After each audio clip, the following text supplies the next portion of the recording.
From the PEP Radio Newsroom, these are the stories we are following at this hour. Florida Governor Ron DeSantis says deportation flights from Alligator Alcatraz have begun. Deportation flights carrying detainees from the immigration detention center known as Alligator Alcatraz to other countries began in the past few days, DeSantis said Friday. The flights operated by the Department of Homeland Security have removed about 100 detainees from the immigration detention center in the remote Everglades, said DeSantis, who expects that number to increase soon. Critics have condemned the facility as a cruel and inhumane, while DeSantis and other Republican state officials have defended it as part of the state's aggressive push to support Trump's crackdown on illegal immigration. In other news, Wisconsin Democratic Lieutenant Governor Sara Rodriguez entered the battleground state's open race for governor on Friday by calling President Donald Trump a maniac as she attempts to differentiate herself in what is expected to be a crowded primary. A second Democrat, Milwaukee County Executive David Crowley, said in a statement Friday that in the weeks ahead, he will be taking steps toward entering the race.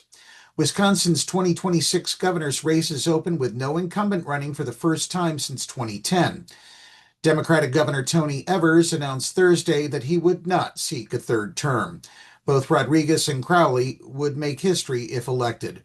Rodriguez, a former emergency room nurse, would be Wisconsin's first woman governor, and Crowley would be the first black governor.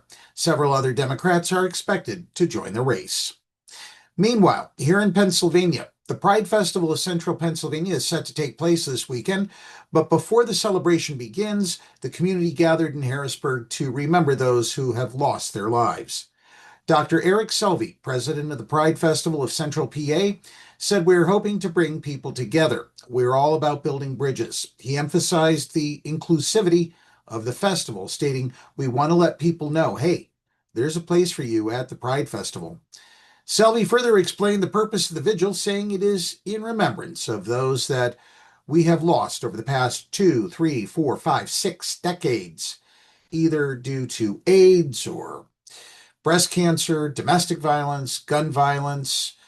This is not only for the LGBTQ plus community, but it's for everybody, because the Pride Festival is really about pride in yourself, pride in who you are, pride in who you want to be.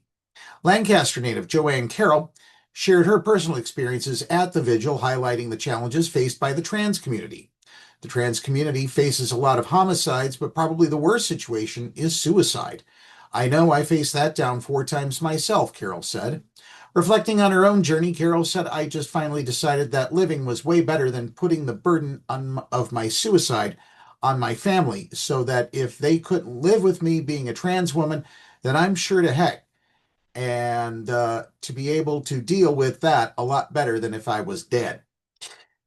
Carroll concluded with a message of resilience and hope for her community, saying, "We haven't come this far to only come this far. Trans people have been around forever and will be here long after." Carroll will also be serving as Grand Marshal in the Pride Festival of Central Pennsylvania Parade, which is taking place this Saturday, July 26th. The parade begins at 11 a.m., while the festival will be from 12 until 6. That's the news at this hour. Tune in tomorrow for a full day of specialty programs, including American History Tellers, The Gilded Age, Stand with Pride, Smokers Lounge, Gay USA, and the On Auschwitz podcast. You can even listen to your Alexa device. Simply say, "Alexa, play PEP Radio." Time now for the Meadville area weather forecast here on PEP Radio.